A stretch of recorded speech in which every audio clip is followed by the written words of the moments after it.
Hey, everybody. Okay, well, here we go. Part three of marsh habitat preservation and restoration. We ended the last session starting to look at a couple of case studies. And in that first case study, the one we ended that last session with, was a study of a successful project, right? Remember, the goal of a restoration is to restore the site conditions to what they originally would have been, right? So whatever that habitat was, and this is true with wetlands. In this case, it was a Spartina alternivora marsh. Restoring it to conditions that would have been like what it was initially. Okay. So in that marsh, right, they had an invasion of Phragmites, that Australian cane, which dramatically changed the food web. And so we looked a little bit at that. And in this instance, they were able to recreate, eliminate the Phragmites, recreate the Spartina alterniflora conditions, which then restored the food web back to its original parameters. And that is, again, a successful project. That's a successful outcome. But they don't always work out that way, right? And in some instances, that may be conditions that are beyond your control, things you just can't help. So that could be changes in climate or just unfortunate aspects of the environment, even anthropogenic components of the environment that were unanticipated. But in some instances, it is a failure to really fully consider what you're trying to do in the context of where you're trying to do it. Restoration, again, from personal experience, isn't always possible, right? To do to be able to hit your original targets.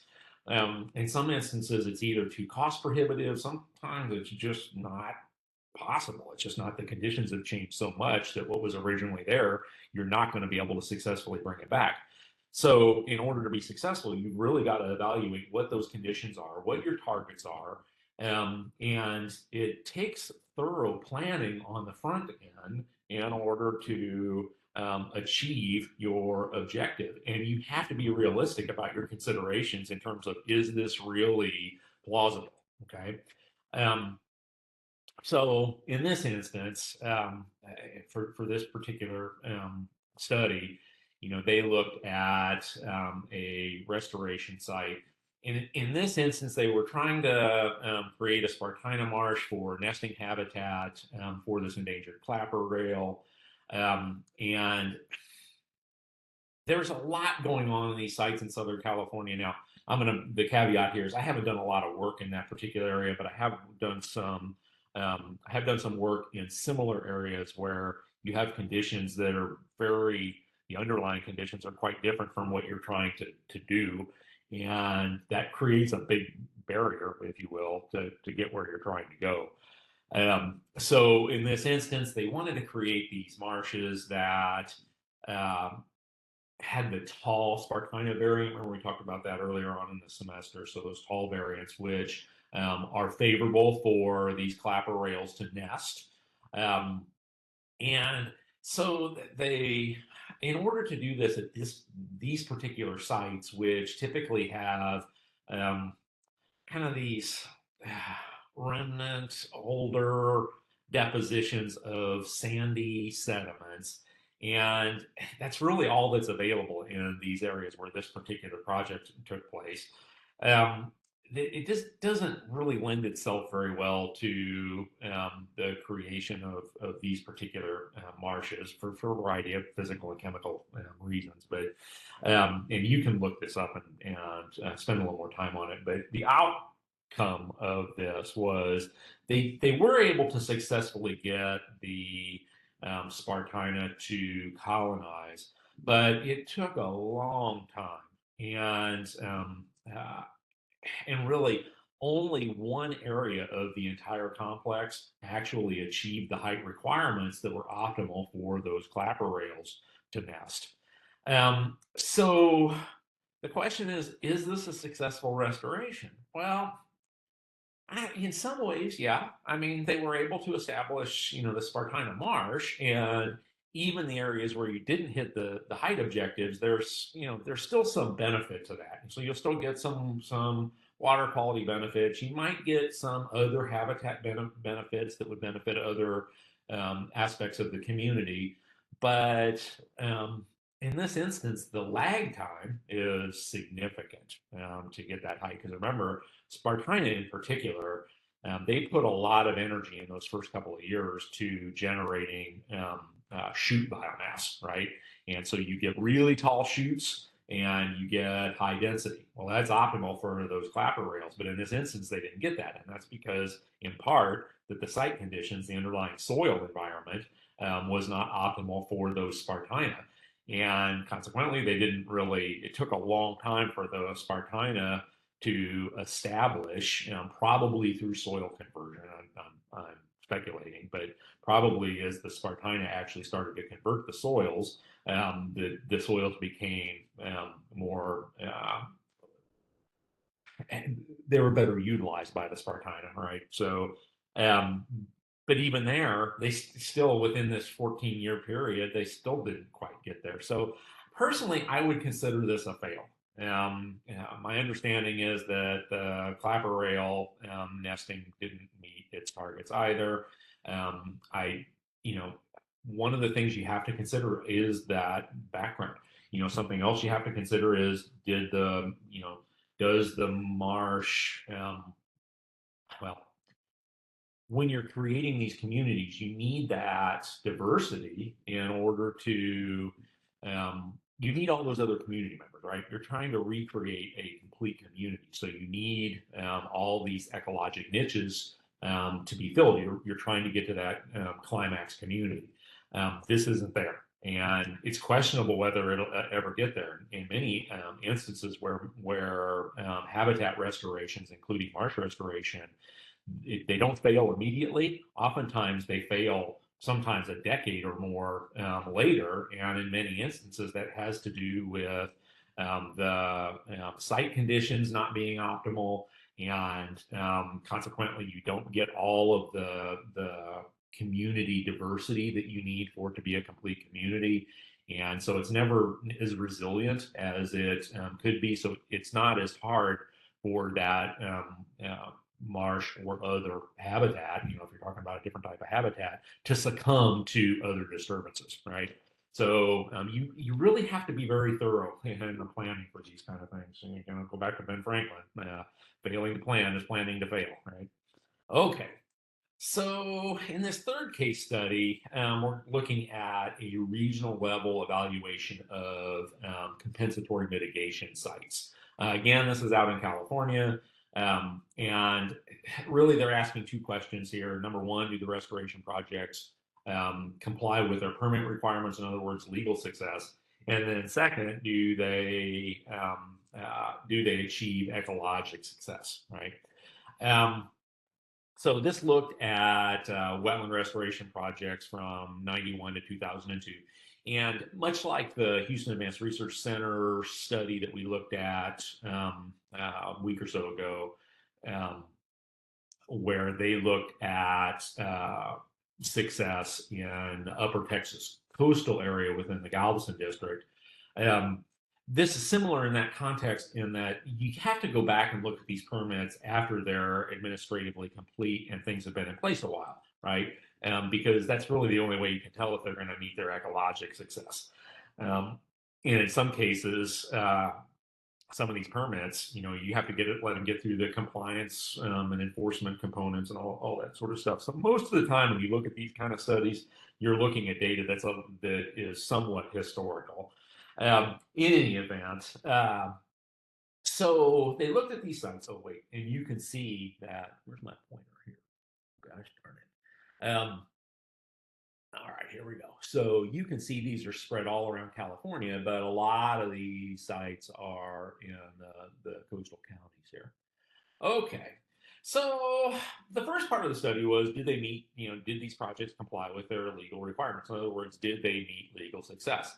And in general, their compliance was quite high. Remember, in our area, in our region, the compliance was not so high, right? There were a variety of issues among the parameters that the study team looked at.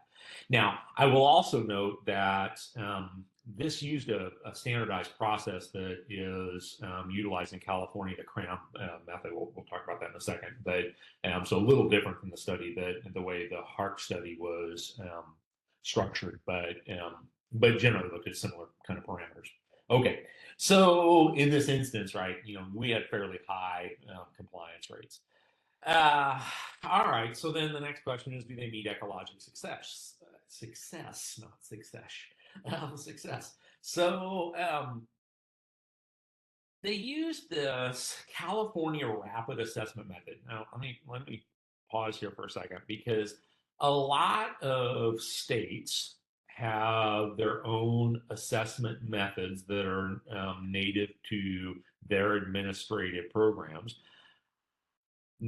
Other states do not, and they utilize the tools that the federal agency recommends. So when I was doing consulting work that had me working with the Army Corps of Engineers on their civil infrastructure projects, they use a lot of models, they use a lot of assessment methods that they might target specifically wetlands, or they might target larger habitat areas.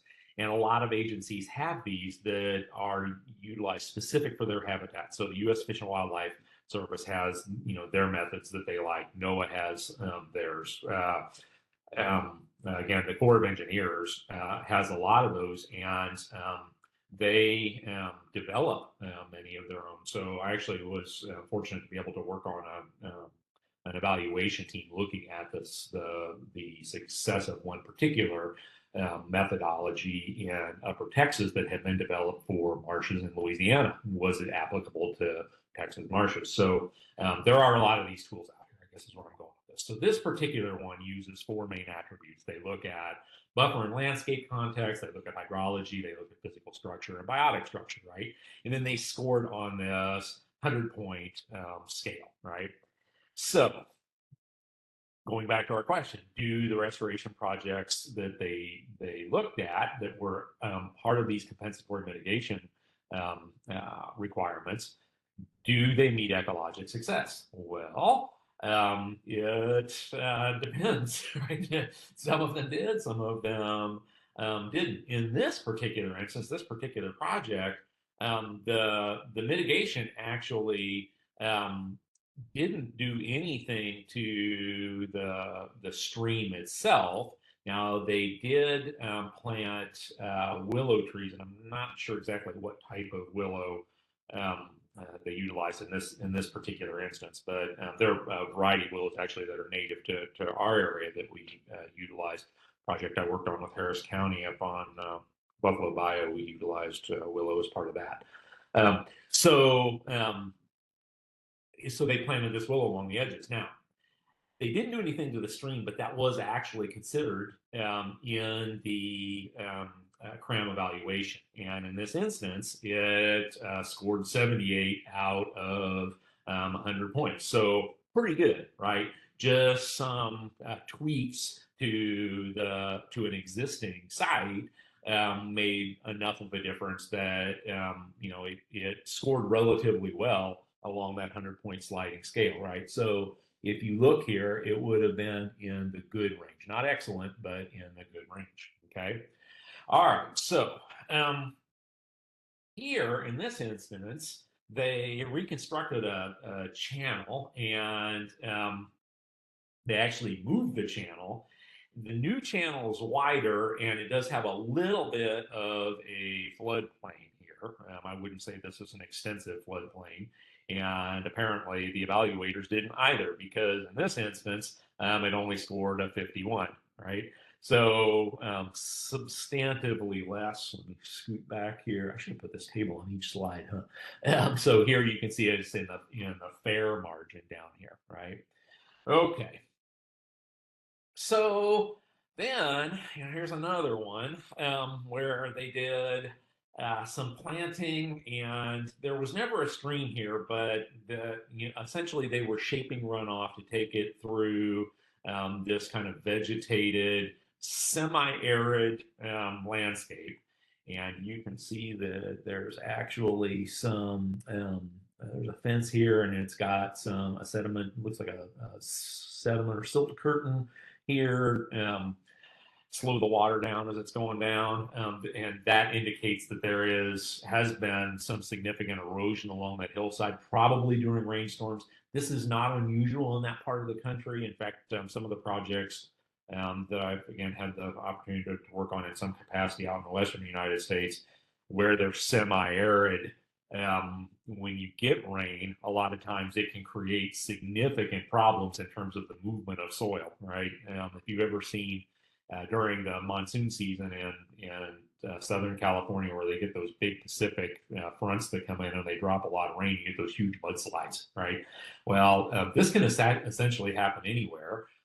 Even right here in Texas, if you get out west of San Antonio, Austin, kind of out past Kerrville Junction in that area, it's hilly, it's dry, and if you get a big heavy rainstorm, that can create flooding really quickly. Well, it can also create significant erosion in these soils. So the idea here was to create this vegetated area, um, but they had to actually keep the plants alive by irrigating it, and it really didn't create any significant buffer and was only marginally successful, as you can see by this CRAM score of 32, which I believe, without flipping back to the chart, put it in what they would categorize as low, right? Not a particularly good, not a particularly well thought out effort. And sometimes, again, the landscape is stacked against you, so to speak. So they're more difficult projects. So achieving high success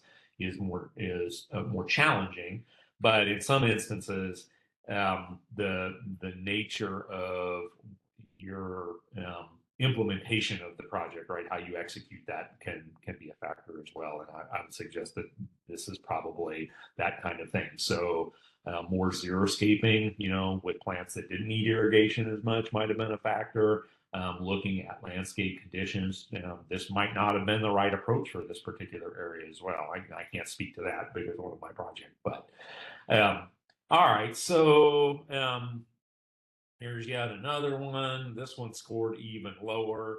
So this was originally a forested wetland. So, what they refer to as a seep wetland. And so this has houses on it now, and the objective for the mitigation was to plant in between backyards of these houses. All right. Well, I think you can see why this is not you really not recreating those conditions in a meaningful way. Right. This is in my view more decorative than functional. Right. Okay. So these kind of considerations are really important. So, do these restoration projects, approach the natural conditions, or do they meet ecologic success? Well, no.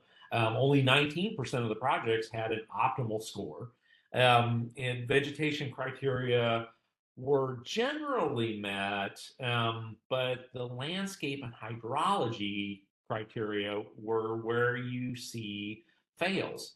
And those are oftentimes the hardest of things to meet, right? I've seen projects right here along the coast, especially creation projects, where we're taking a landscape that didn't have the habitat type that you're trying to create, right? So you're creating something new in an environment that didn't support that in the first place. You're really working against Mother Nature in those, in those instances, because in many instances you don't have the soil criteria, you don't have the hydrology that you need. I will refer to one particular project that I distinctly to this day don't think was a particularly good project. Some of my colleagues would argue with me that, oh well, it's doing what it was designed to do, and I think that's arguable. So essentially, they created a wetland in an area that was had some ephemeral forested areas that were wet. It had been converted, and they essentially created a stream. And this water in the stream and the adjacent low freshwater wetlands, these palustrin wetlands that they created adjacent to the stream, had to be irrigated. So it's irrigated through the outfall to from a water treatment facility associated with an industrial site. And if that water isn't coming out of that site, then the stream doesn't have water in it and the wetlands don't work. It's just, these kind of things are tough, and you really have to think through those. So on these larger scales, um,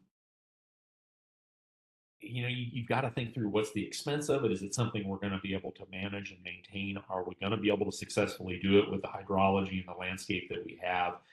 And many times it's not the case. And so there again, this is it. It comes down to planning. Looking at what are your reference areas, and are you going to be able to achieve those particular targets with what you have to work with? And it Some environments are particularly difficult to work in. I would say those arid environments are certainly one of those. Some of those things we look at out in the Western United States. Some areas in Texas have similar sort of conditions.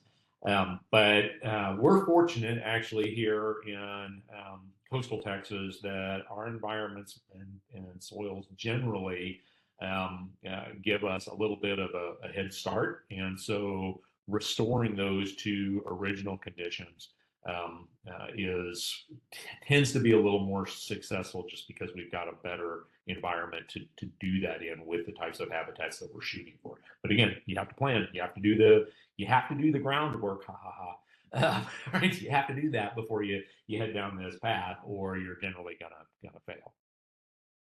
All right, so here again, another clicker question you should be able to answer. If you can't answer this question, reach out to me. I'm going to leave this to you to figure out. But you should be able to answer this from the notes. Good prep for your test. All right, so is restoration working? Is our overall arching question. Well, it depends. Again, this is my stock answer. It depends. It depends. It depends. It depends on the planning. It depends on what you did relative to what you were trying to target. When you consider no net loss, right? No net loss of acreage, as we talked about previously, does not mean no net loss of function. All right, and function is important, especially in restoration, where you're trying to restore to original conditions. When we look at assessment, especially like that last case study we looked at, where you're looking at compensatory mitigation, the assessment efforts focus on area, right? And they don't necessarily incorporate function or even success or failure of the restoration targets in their assessments. And I will say that in some instances, this is true of even non-compensatory mitigation projects. And it is a criticism that many of us that study these sites have in terms of determining whether or not we're actually successful in our restoration projects. So, for instance, these compensatory mitigation projects, as I mentioned previously, for most permits, especially at the federal level, the requirements to monitor are often very short term relative to the ecologic realities of ecologic succession that is part of restoration, right? In all but the most simple restoration, kind of like that stream that I showed you there in that last case study, where the most everything was existing, and they were able to just plant some trees, and that really was a pretty minor project in scope of all the types of projects. So if you have a project where you're going out and you're sprigging Spartina alterniflora, for instance, like you might do in low coastal marshes here in Southeast Texas, you know ecologically that you're looking at a 20 to 30 year time frame, on average about 25 years before it's going to hit its peak functional values. But for these compensatory mitigation projects, the monitoring period under those permits is typically somewhere between 2 to 5 years. Well, in 2 to 5 years, you might determine that the plants achieve their above ground biomass targets that are typical for early marshes. But in many instances, the studies are only characterizing aerial coverage, and they're not looking at things like root biomass, for instance. So you have no idea what the plants are doing underground, and that's where most of their most important work occurs, right? That's where most of the really important stuff happens. And this is true for a lot of different habitats. And for some areas of the country where even here in Southeast Texas, where you might be looking at forested riparian wetlands or coastal bottomland, where those ecosystems take many decades in some instances in order to achieve their peak functional values. 2 to 5 years is hardly a drop in the bucket compared to what you really need in order to establish that. So there's kind of then this default sense that, well, if you get this far, then it's almost like an actuarial table for insurance, life insurance. If you get this far, you're probably going to live this long, right? So, well, if it makes it 2 to 5 years, then it'll probably get there. It'll be fine, right? But the reality is that we see in some instances marshes that fail, a decade out, and it's not within that 2 to 5 year time frame. So administratively, they might be considered a success, but ecologically, they're a fail because they never achieve their peak functional value. In light of climate change and in our area, sea level rise as part of climate change, this is increasingly a concern that we're looking at. Okay, I'm out of coffee, so we're going to take a short break. And okay, fresh coffee. All right, so as I was saying, these a lot of the studies that you see as part of that are required under permits, and I'm really the more monitoring projects that are required. And most of them are not published, and they're just to meet the most basic requirements. So looking at did the plant community meet its aerial coverage requirement is often all that's required, right? And there are very, very rarely more criteria than that. If you've got some other element, I had a project one time where I had to remove cattle from a site. Okay, well, were the cattle removed? And that's pretty much a yes or no. Did they stay removed during the period of the permit? So those kind of things. But when you're looking at ecologic success, functional success, you have to consider things like edge effects. Are the sediments of the correct type? Are they developing in the direction that they should be developing for the community that you've established? The plant diversity there, is the animal diversity there? Even so, on some of my studies, and this is fairly common, especially in freshwater environments, is the bacterial composition what it should be for that particular environment. So we're going to consider that as we look now at long-term considerations. So let's see if I can get this to switch gears here. All right, another clicker question. What kinds of success criteria are usually incorporated into Section 404 of wetland restoration permits? So same as with the previous ones, you should be able to answer this one. If you can't, reach out to me or go back and take a look at your notes. All right, so long-term perspectives here. Ecosystem recovery, as I've said many times, it spans decades. Even in the simplest marsh, or simplest restoration type of projects. And again, I'll use low coastal marsh here in Southeast Texas as an example of that. Spartina marsh is among the most direct type of habitat restoration that you can have. And even that, you're talking 20 to 30 years of time for those to achieve those peak functional values. So, but many types can take even longer. So if you're going to undertake a restoration project, you really have to consider both the past and the future local stressors. All right, so we've talked about that. In our area, one particularly relevant factor is ground subsidence. We have both eustatic sea level rise along the coast, and we have subsidence, which then yields what we refer to as relative sea level rise. And that is really problematic in the Gulf Coast throughout much of Texas, the Texas coast, all the way through Louisiana into Alabama, where you have natural subsidence that occurs. So you've got very sedimentary soils that have largely been deposited by rivers. In some cases, there's geologic action like uplifts that have occurred here in Texas. So there's some marine sediments there as well. But by and large, historically, the natural subsidence that's occurred has been offset by sediment that's brought downstream from these rivers.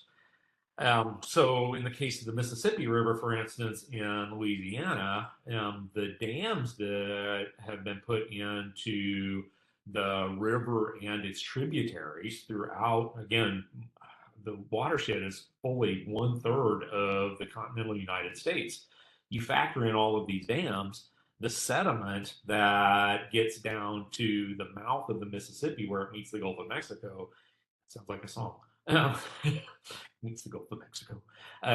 The it that sediment just is not there, and so if you look at historic images, and I would encourage you to do this, and you can do it for free. Get on Google Earth Pro, so download the Pro version, and it has this historical aerial image feature, and look at the Louisiana coastline and look at the difference over the decades. And part of that has to do with there's just not as much sediment settling out in those marshes. Um, Here in Southeast Texas, our biggest issue, there is some change to the sediment supply because of reservoirs, which, are dammed. So Lake Houston, for instance, which where much of our water supply in the Houston-Galveston area comes from, is a reservoir that's created by a dam.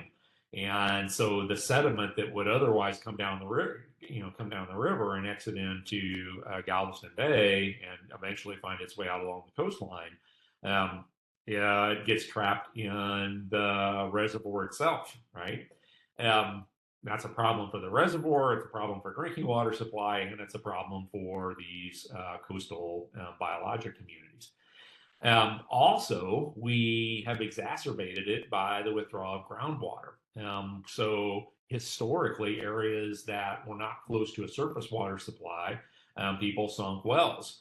And that was very common up until the 1980s, 1990s in our area. And when you pull water out, whether it's for residential or municipal uses or for agricultural or industrial uses in many instances, you're essentially pulling the water out of those tiny pores between the sediments, and that relieves the hydrologic pressure that holds the sediments up, and consequently the ground sinks. Areas, so where I teach at Lee out there in Baytown, some of those areas have seen subsidence rates of 15 feet or more in an area that historically only had about 35 feet of elevation above sea level rise at its highest point.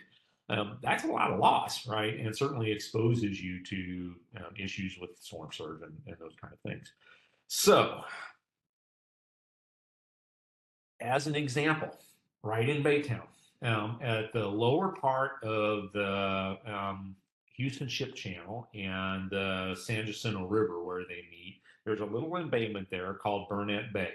And historically, it had my laser pointer on. Okay, so this is Burnett Bay right here.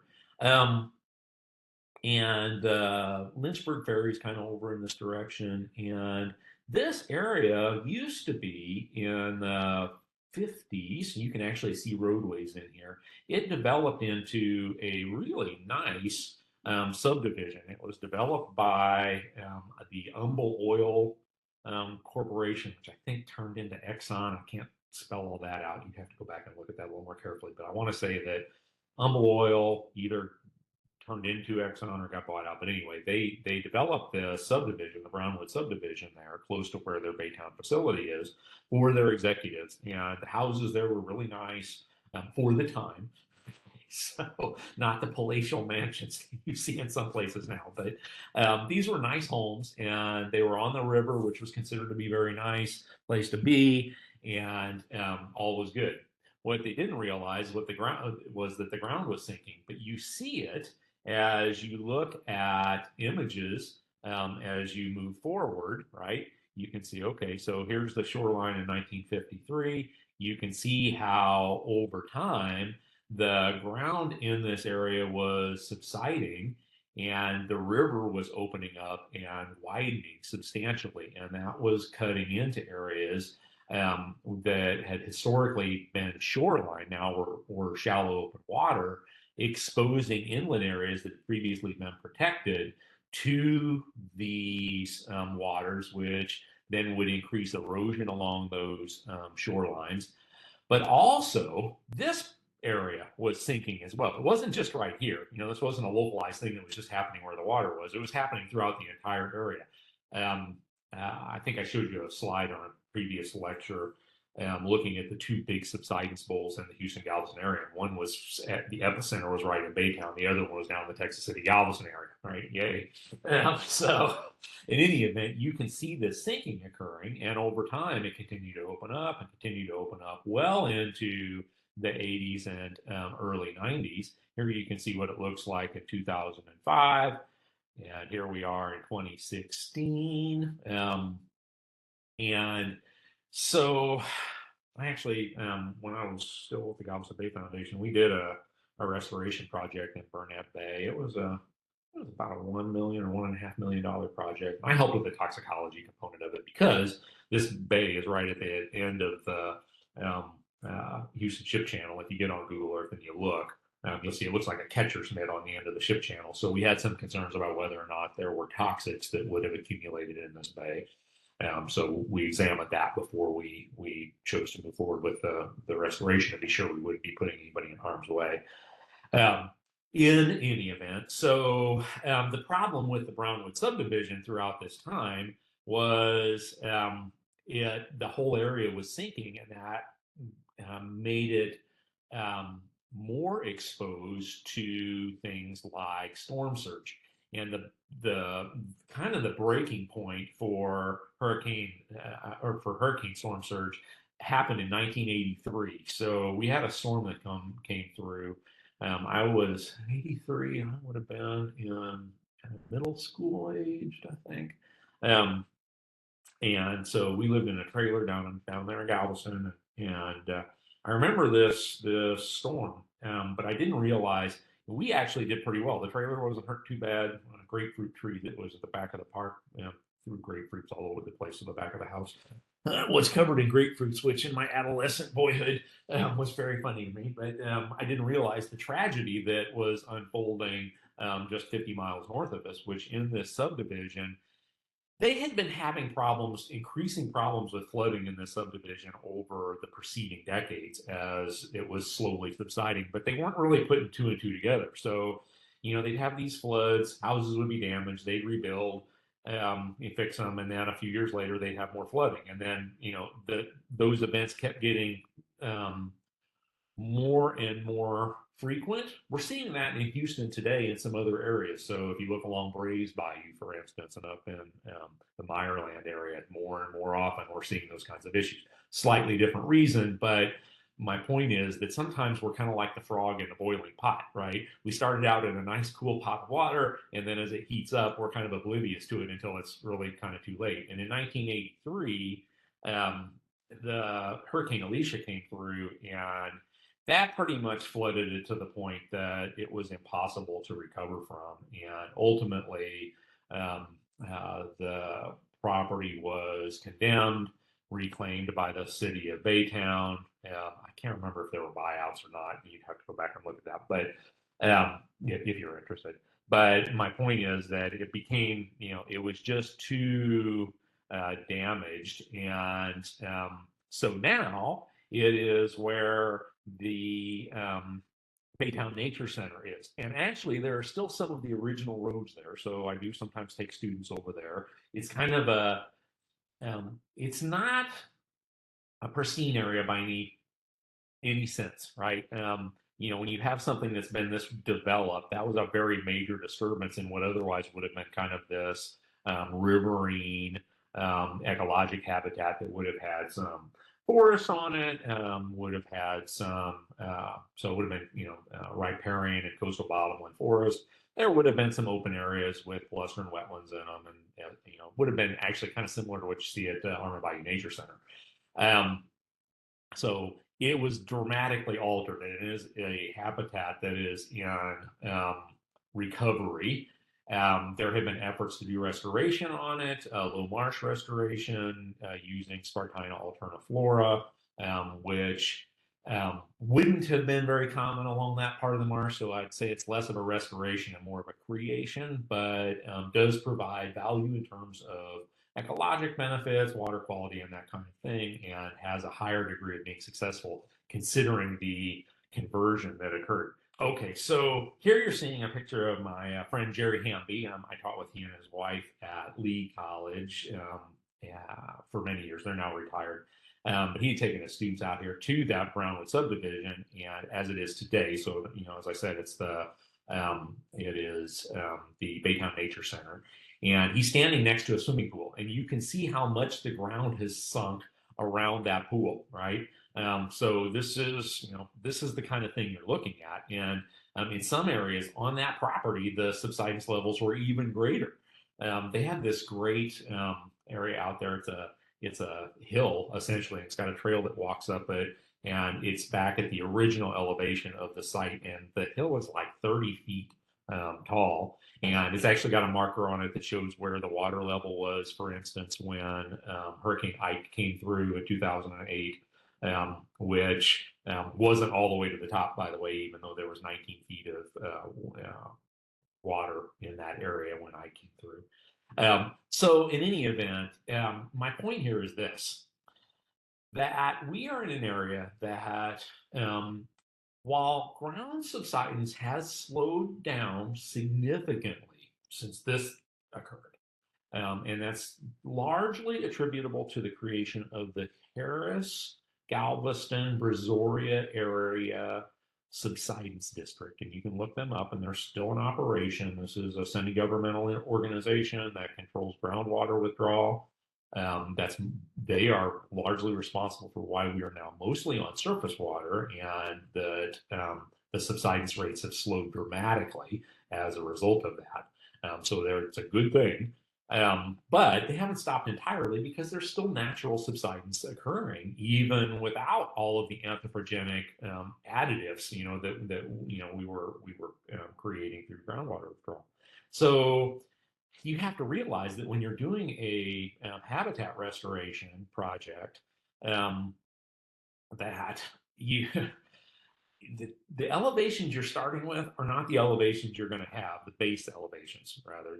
Those base elevations are not going to be the same 25 years out when your low coastal marsh restoration is going to, hopefully be achieving its peak functional values. So you have to consider that at the start, right? You have to build in enough area that marsh is going to be able to be resilient to that underlying change and still be healthy and meeting its ecologic targets 25, 50 years out, right?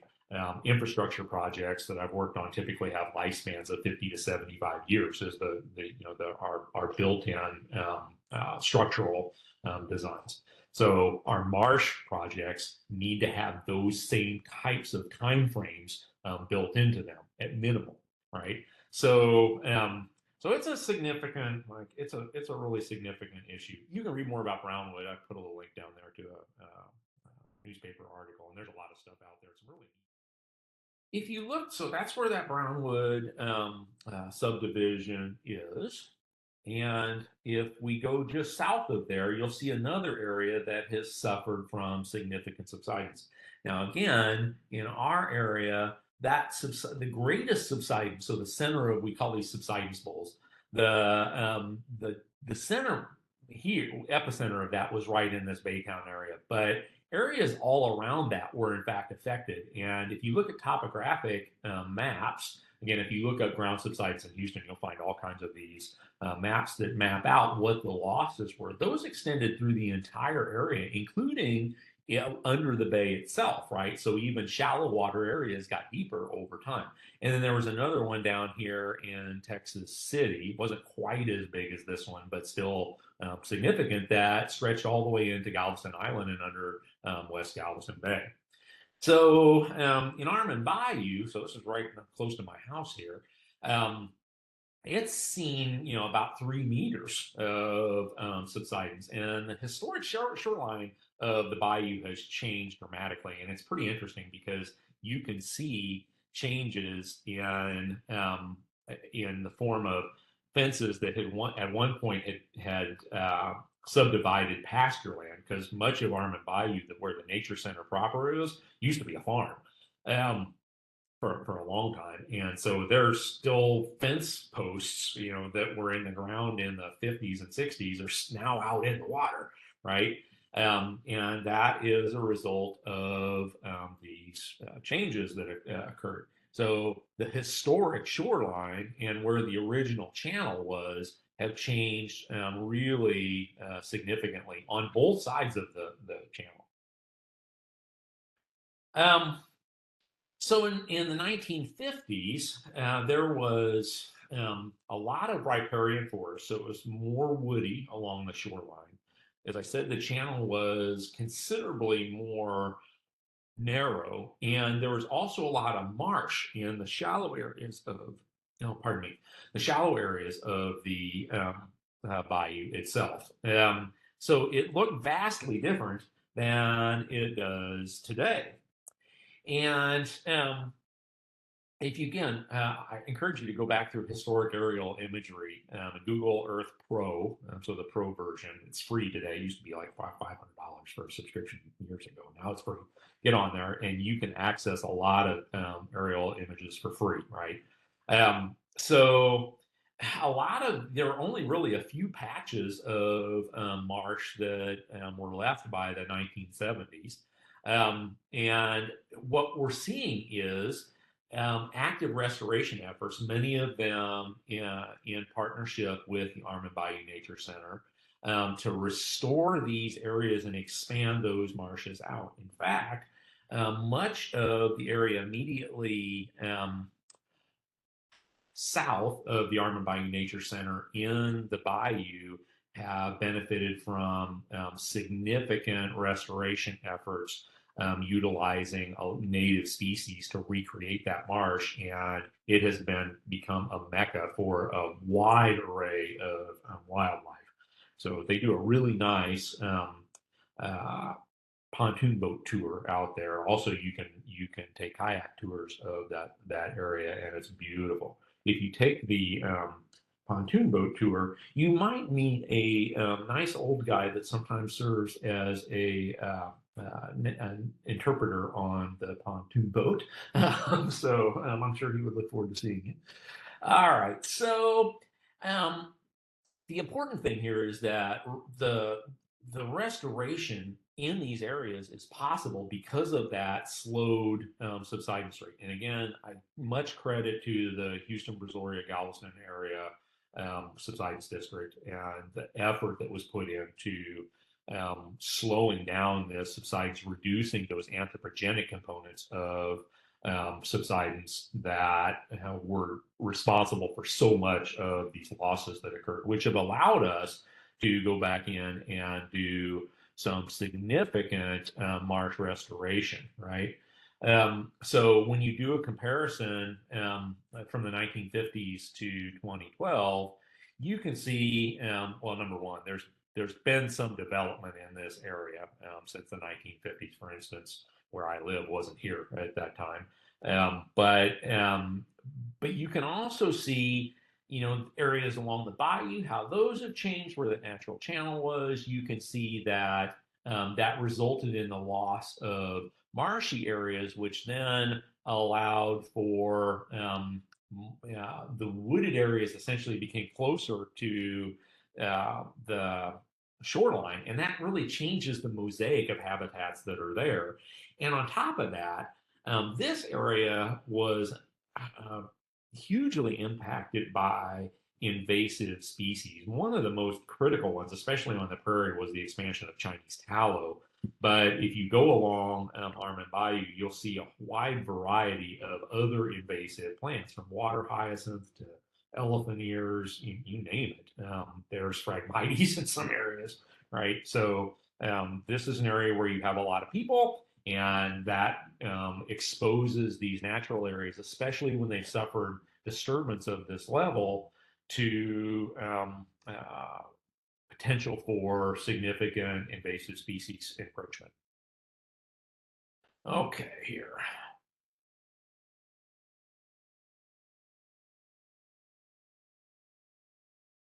So, um, as I said, if we're going to manage subsidence, the way we did that largely was reducing the amount of groundwater withdrawal.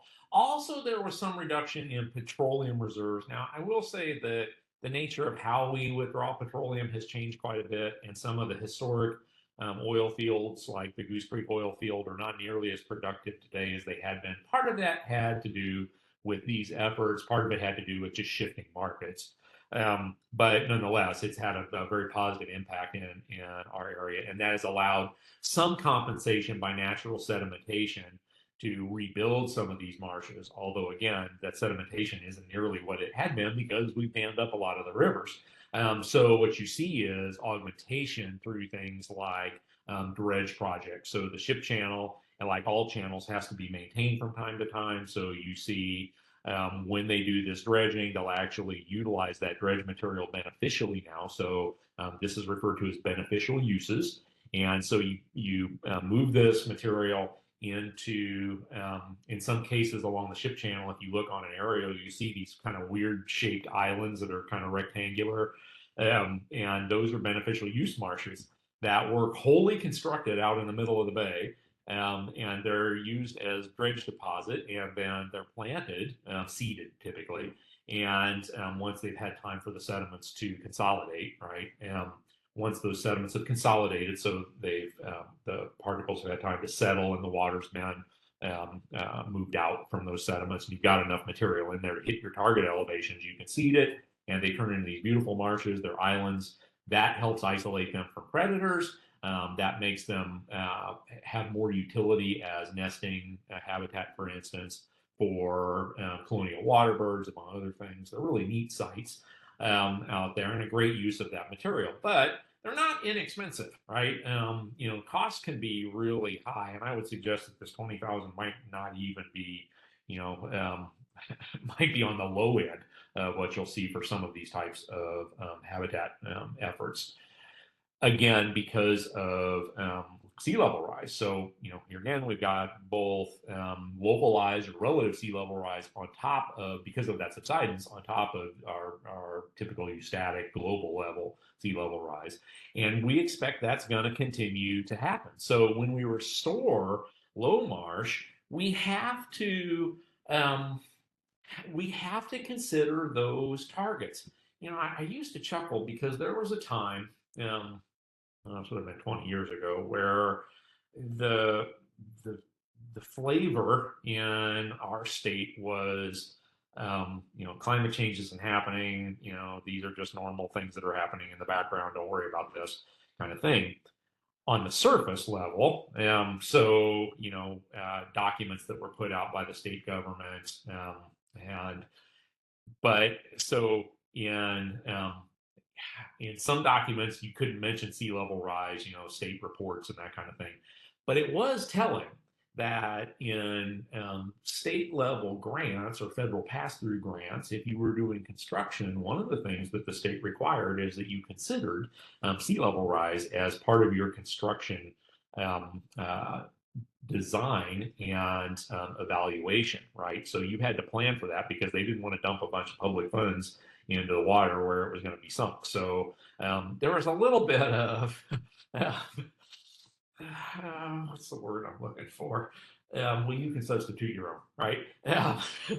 The two things didn't align really well, and I always thought that was kind of funny. It's not That's not the case today. I think there's pretty much uniform. We know we have to plan for these things, and I'm really grateful for that because it makes the planning for that considerably more straightforward when you're not having to dance around those kind of political issues. So. But again, we have to consider that, and you can look back on some of the things we've looked at. You remember looking at this graph early on in the semester, and what we see is where you have these sea level increases, the impacts are not always uniform, and they tend to target replacement of high marsh with low marsh if there's not sufficient area for migration of the whole community. Remember coastal squeeze? You've got some sort of barrier, usually in the form of an anthropogenic structural addition. So that might be a subdivision or housing, it might be roads, it might be a seawall of some sorts.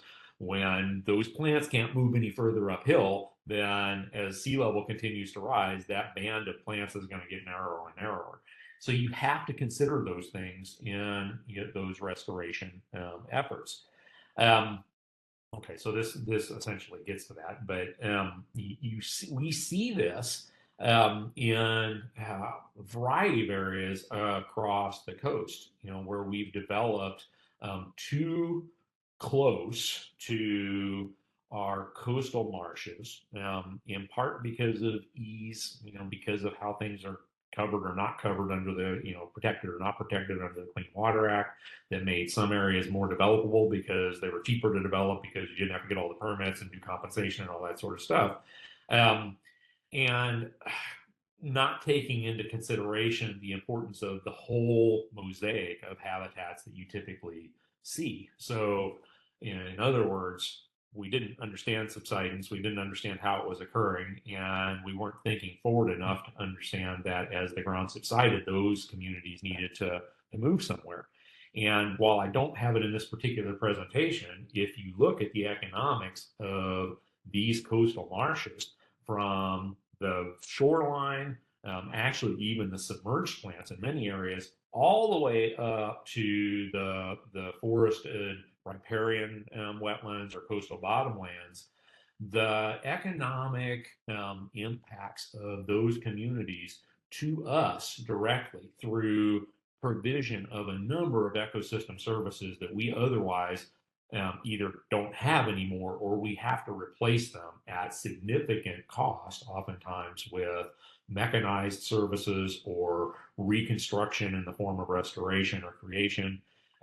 That if we'd been a little more thoughtful and aware, we could have planned better in terms of how we develop and to protect these resources and protect against coastal squeeze, but also something we have to consider moving forward. So that's why you see a lot of habitat preservation occurring nationwide now, and then restoration in areas where we know we can hit those ecologic targets. Um, okay, so um, you still consider, unfortunately, and here I'm talking about planning, we still do see some development occurring in these upland areas. Again, that comes back to our regulatory environment. Um, but that's not the only story here, right? So, yes, we're impacting these upland areas, and that creates this problem of coastal squeeze. But the other issue is that our restoration projects actually, especially in our area, tend to target spartina alterniflora restoration, in part because it's the dominant coastal species and has so many fisheries functions. But um, it also is the most straightforward and cost-effective type of marsh or wetland, actually, of any sort to restore. And so we do tend to have greater success with these types of wetlands than we do with some other types of wetlands. I probably should have brought some data in looking at the comparison between forested wetlands, for instance, coastal marsh. Big differences in terms of long-term success. So we have to think about what are the long-term implications of this, and where should we be restoring? What's the best science that's available, and do we need to augment that? So when we look at low coastal marsh restoration, you remember this? I showed you this slide previously. When we are doing this kind of restoration, costs are certainly a consideration, right?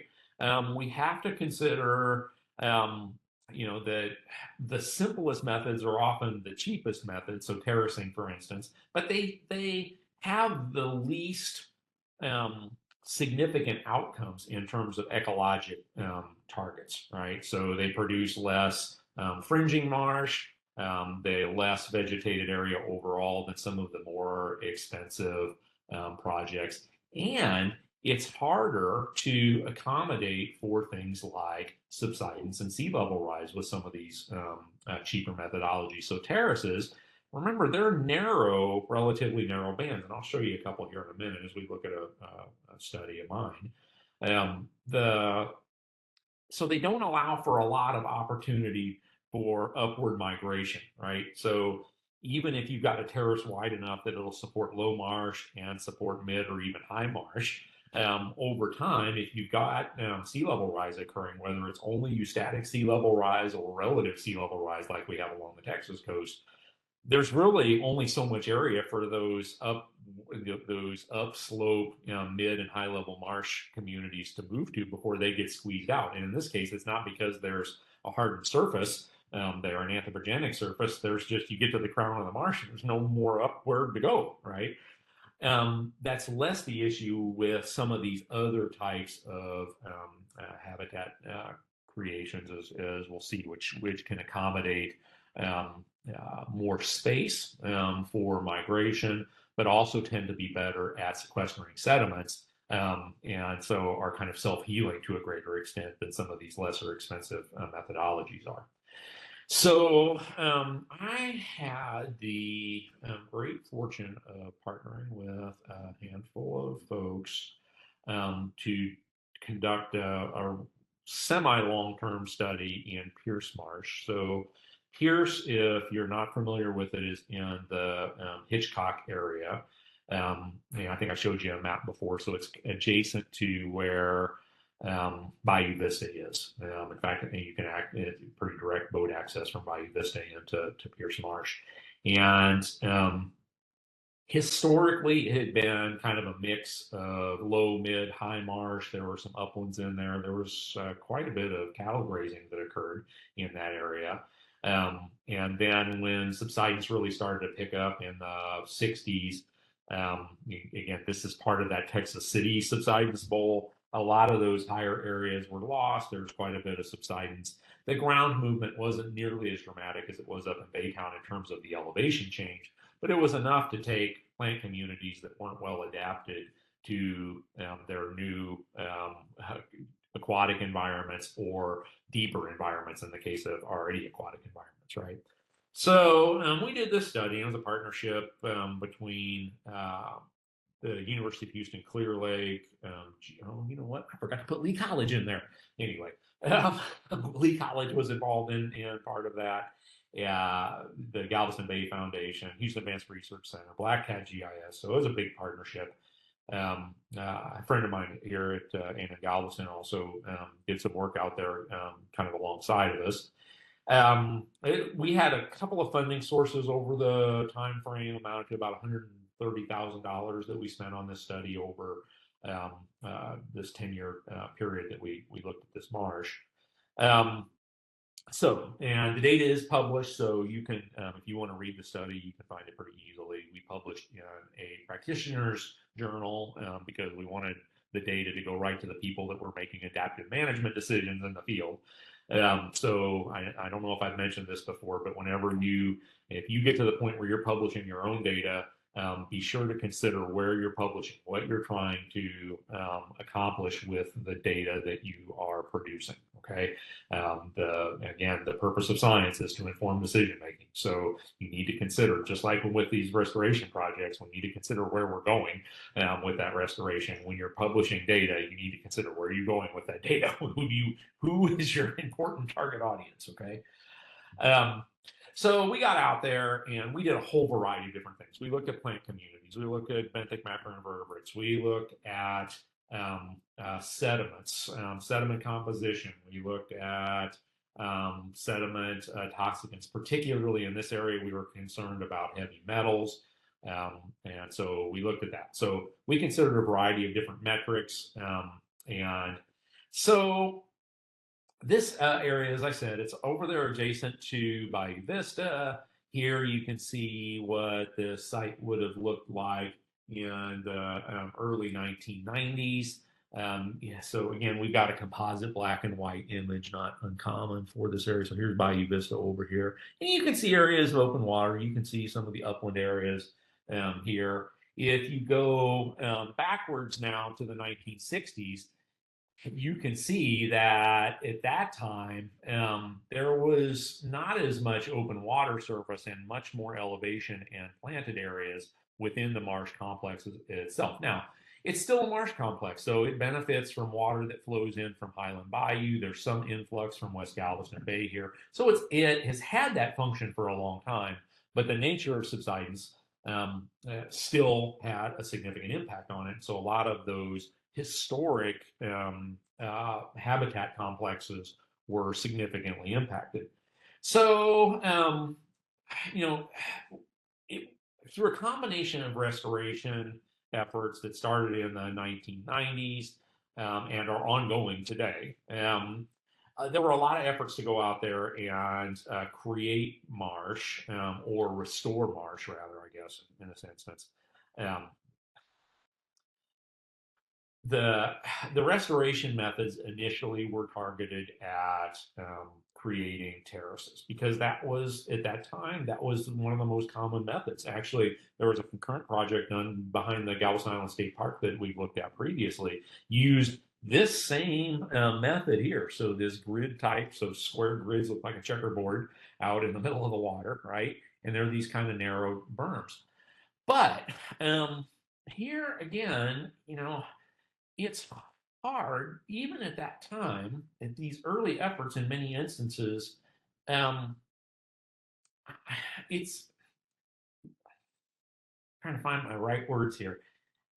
They're not 100% ecologically successful, right? And part of that is because we didn't have enough research to fully understand what needed to happen with these restoration sites in order for them to meet that ecologic success.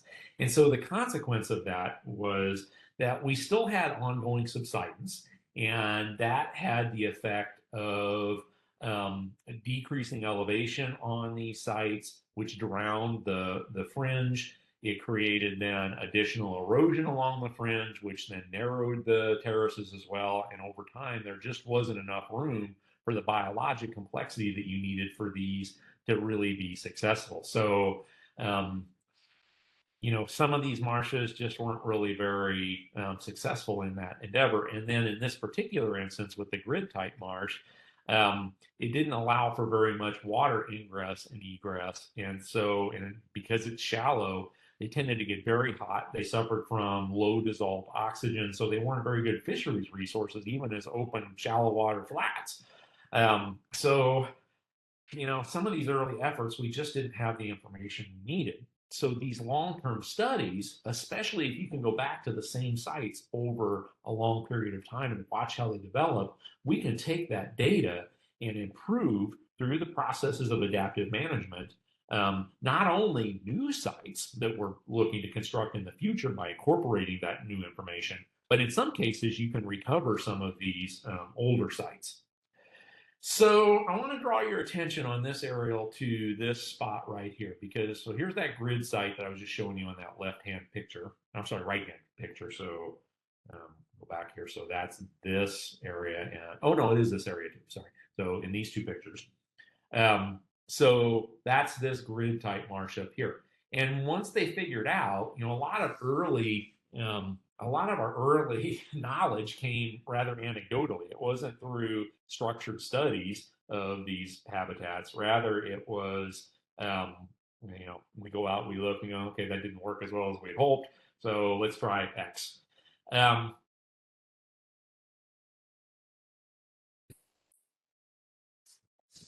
Good and bad things came of that. So in this instance, it led to a different type of terracing project. So the next project was like, well, let's address the water flow issue. So it's still a terrace, still built to the same standard, same side slope, same width. Not a lot of work done in terms of geotech, so looking at the underlying sediments. And it turns out that the influence in this area are a little bit different in this area. So the underlying sediments had slightly different consistencies. That was one of the problems here. Also, you'll notice that the shape of these terraces is different. So instead of putting them in this grid, now you've got these kind of, um, I don't know, we call them sigmoids. They were these weird shapes that kind of fit together, but they were to allow water to flow through them, and it opened up the cells a little bit. Good and bad things about that. Certainly would help keep water temperatures down, allow for greater ingress and egress of organisms.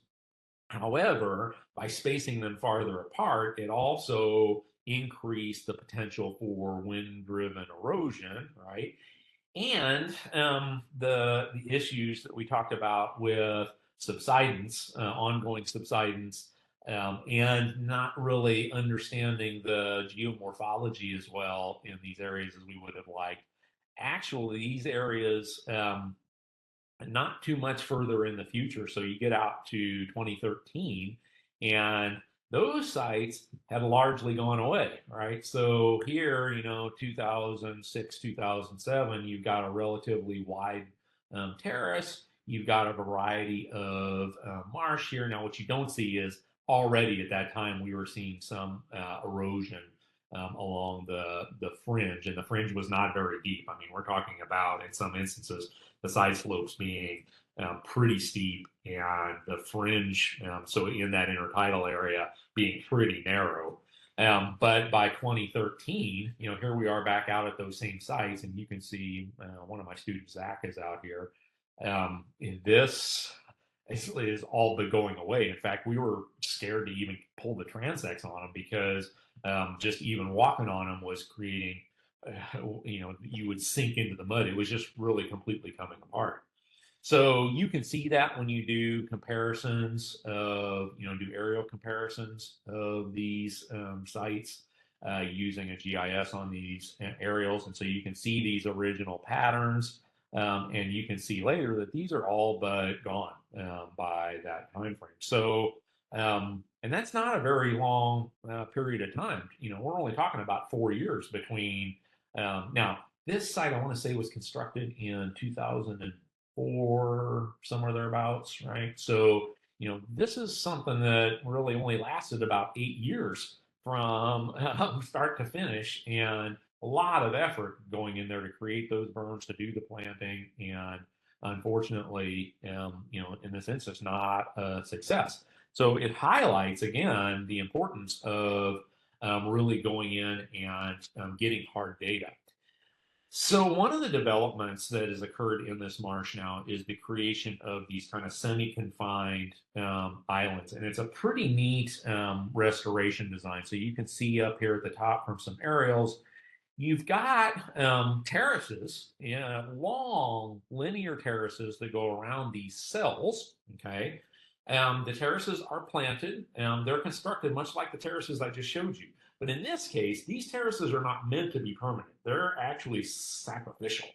And they're to protect the interior and also to provide kind of a basin into which we can put beneficial uses dredge material, right? So dredging was occurring in some nearby channels. If you're familiar where the Harbor Walk subdivision is, that used to be a subdivision, way back in the 60s.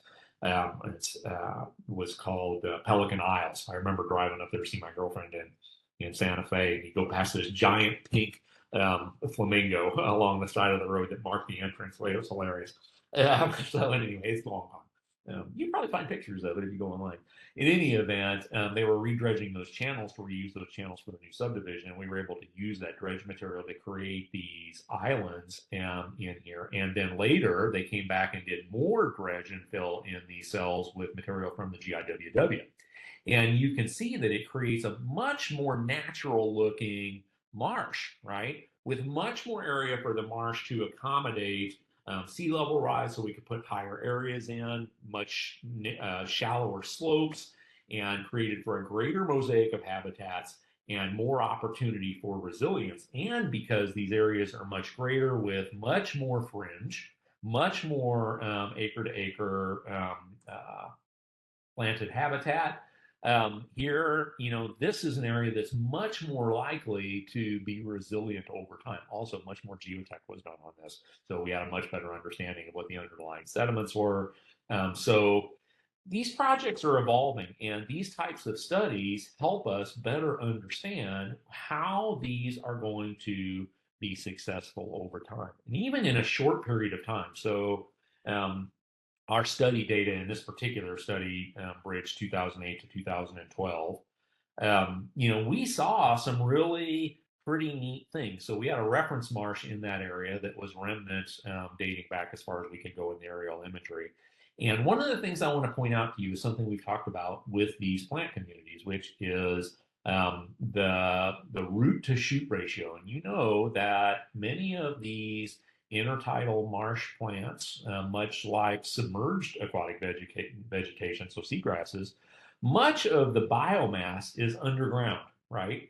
And that's because it's this biomass that does a lot of the important work that the plants do in the marsh to create and maintain the marsh over time. It's not in the shoot biomass, it's in the root biomass. Um, so what we see when we look at these different types of projects, and really, so we're looking at um, uh, 4 different terrace sites of slightly different designs. I even designed one of them, working with TxDOT. So this was a TxDOT mitigation project. It's very young, and it may still develop. The terraces in that area are very shallow. They're almost more like mounds than they are terraces. So it'll be interesting to see how this one does over time. But the one I really want to draw your attention to was those beneficial uses marshes. And what we see is that the shoot biomass here I'm sorry, the root biomass here is increasing even where you have significant decreases in shoot biomass, right? So here you can see by the error bars, this is a significant reduction in overall shoot biomass between 2007 and 2013 in the Spartina alterniflora specifically, which is the plant that we both sprigged and seeded out there to do that restoration.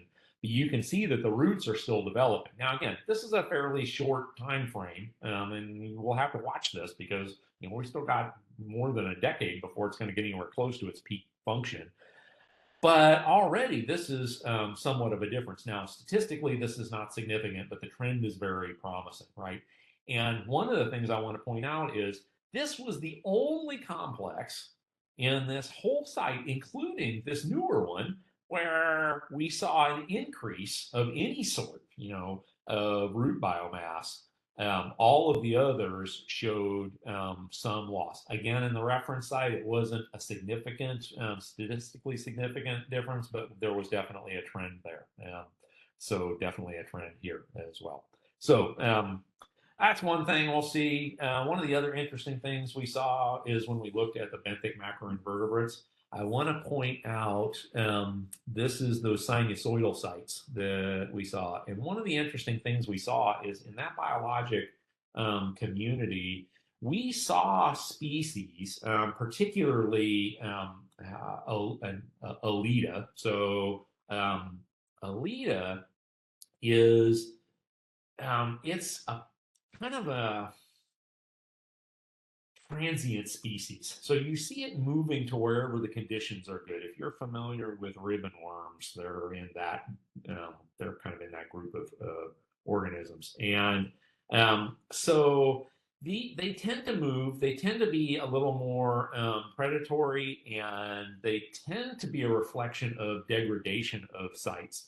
So they're going to go where there's more feeding opportunity for themselves. And in these degrading sites where the sediments are looser, yeah, you're going to see more of those Alida under those conditions. And you certainly do see that here. So that was an interesting find, among all of the polychaetes, that there was that shift in the abundance of that one particular population there that we didn't see elsewhere. And that was the site that was by far the most eroded. And so you can measure that. I guess what I'm saying here is you can measure not only by some of the on the ground metrics that we use, but also by looking at the complexity of the biologic community as well. Oftentimes, you can see those changes occurring in the biologic community before you actually measure them on the ground. I suspect that if we had done this benthic work earlier we might have actually seen telltales of that particular complex degrading well before we saw the actual effect on the ground. And that might have allowed us the opportunity to go in and shore up those restorations. So those particular grids, we might have been able to go in and take some corrective action had we known that. So that's another reason for the importance of this type of monitoring, more complex than simply going out and looking at the aerial coverage of whatever your foundational species of plant is. Looking at things like sediment composition, looking at the biologic community, oftentimes can provide, again, a telltale in advance of really significant loss that will allow for the opportunity for adaptive management. So you can read more about it in the study if you want. If you'd like a copy of the paper, reach out. I'll happily give you one, but it's out there for you, and you should be able to get it for free. Okay, so with that, that closes out our section on preservation and restoration. I hope you learned some new things. I hope that you enjoyed it. It was a long one. There's a lot here, and I could go on for hours longer. There's so much to this. And that's part of what has made it a really rewarding career over the course of the last 30 some odd years, both on the construction side, the habitat components, and the research side. It's really fascinating how much we've shaped the environment, both negatively and then positively in many instances. So with that, I wish you very well. This is the last segment of material for this course. So I want to say thank you for your attention, and it has been a pleasure getting to meet you and visit with all of you. And I wish you all great success in your future endeavors. And I hope to see you another time.